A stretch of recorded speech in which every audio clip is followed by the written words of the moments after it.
আপনারা দেখতে পাচ্ছেন পিছনে বৈষম্যবিরোধী ছাত্র আন্দোলন এবং সাধারণ শিক্ষার্থীরা বিক্ষোভ মিছিল নিয়ে ১৬০০ ২ নম্বর গেট থেকে জিসির মোড়ের দিকে যাচ্ছে।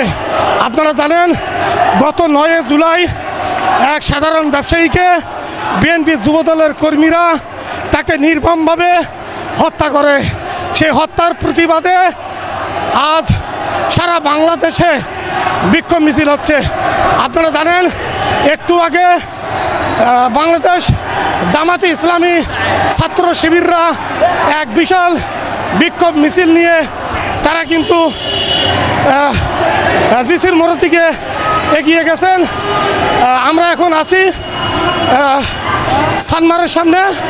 আপনারা জানেন আমার সামনে দেখতে পাচ্ছেন যে সাধারণ শিক্ষার্থী তারা কিন্তু বিক্ষোভ মিছিল নিয়ে তারা কিন্তু সামনে আগাচ্ছেন।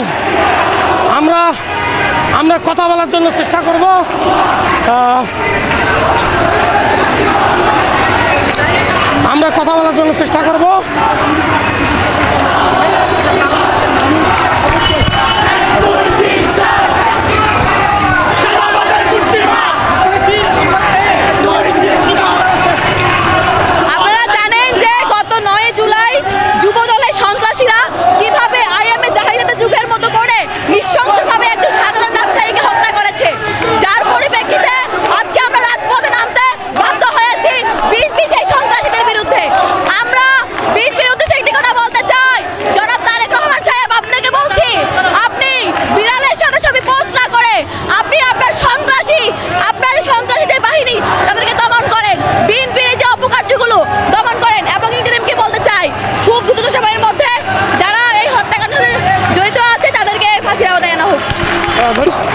নারী শিক্ষার্থী কিন্তু তারেক জিয়ার উদ্দেশ্যে বলছেন যে হত্যাকাণ্ডের সুষ্ঠু তদন্ত করে তাদেরকে বিচারের আওতায় আনার জোর দাবি জানাচ্ছেন।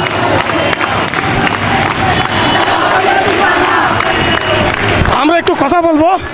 এখানে বাংলাদেশ গণতান্ত্রিক ছাত্র সংসদের যিনি আছেন রাফি,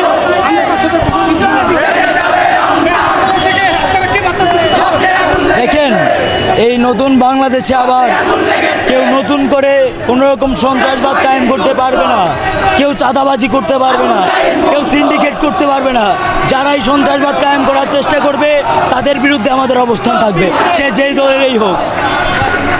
আপনারা শুনছেন সবার কণ্ঠ এক, চাঁদাবাজির বিরুদ্ধে রুখে দাঁড়াতে হবে, চাঁদাবাজ মুক্ত বাংলাদেশ গড়ে তুলতে হবে, এমনটাই দাবি করছেন সাধারণ শিক্ষার্থী তারা কিন্তু দাবি জানাচ্ছেন। আমরা কথা বলবো এখানে যারা সাধারণ শিক্ষার্থী আছেন তার সাথে কথা বলার জন্য চেষ্টা করবো। আজকের এই বিক্ষোভ থেকে আপনারা কি দাবি জানাচ্ছেন? আমাদের দাবি একটাই, চাঁদাবাজ মুক্ত দেশ চাই। এই যে হত্যাকাণ্ডটাকে আপনি কিভাবে দেখছেন?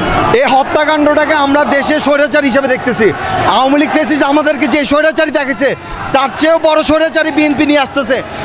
আমাদের এই দেশে আমাদের সোনার বাংলায় বিএনপির কোনো ঠাঁই নাই। আমরা আরেকজন সাধারণ শিক্ষার্থীর সাথে কথা বলবো। আপনারা এই বিক্ষোভ থেকে কি বার্তা দিতে চাচ্ছেন? এই বিক্ষোভ থেকে বার্তা দিতে যাচ্ছে যে চাঁদাবাজির বিরুদ্ধে সবসময় সংগ্রাম আগে করেছিল, এখনো থাকবে। বাংলাদেশে সোনার বাংলায় কেউ চাঁদাবাজি করতে পারবে না, এই হচ্ছে মেন কথা। চাঁদাবাজি করে গুম হত্যা এসব যেন আর বাংলাদেশে না হয়। দর্শক, আমরা সাধারণ শিক্ষার্থী যারা রয়েছেন, যারা বিক্ষোভ মিছিল অংশ নিয়েছেন, তাদের কাছ থেকে আমরা জানতে পেরেছি, তাদের কাছ থেকে জানার চেষ্টা করেছি। তাদের একটাই দাবি, এই বাংলাদেশে কোনো চাঁদাবাজ, কোনো দুর্নীতিবাজ, কোনো অনিয়মকারী কেউ থাকতে পারবে না এবং কেউ চাঁদাবাজ করতে পারবে না। আর এই চাঁদাবাজদের জন্য 2000-এর অধিক ছাত্র জনতা শহীদ হয় নাই। এই বার্তাটা সবার মাঝে এবং বিএনপির, বিশেষ করে বিএনপির ভারপ্রাপ্ত চেয়ারম্যান তারেক রহমান এবং বিএনপির যারা দায়িত্ববান আছেন তাদের উদ্দেশ্যে এই বার্তা দিচ্ছেন। বিক্ষোভ মিছিল থেকে আব্দুল আজিজ, দিগন্ত টিভি, চট্টগ্রাম।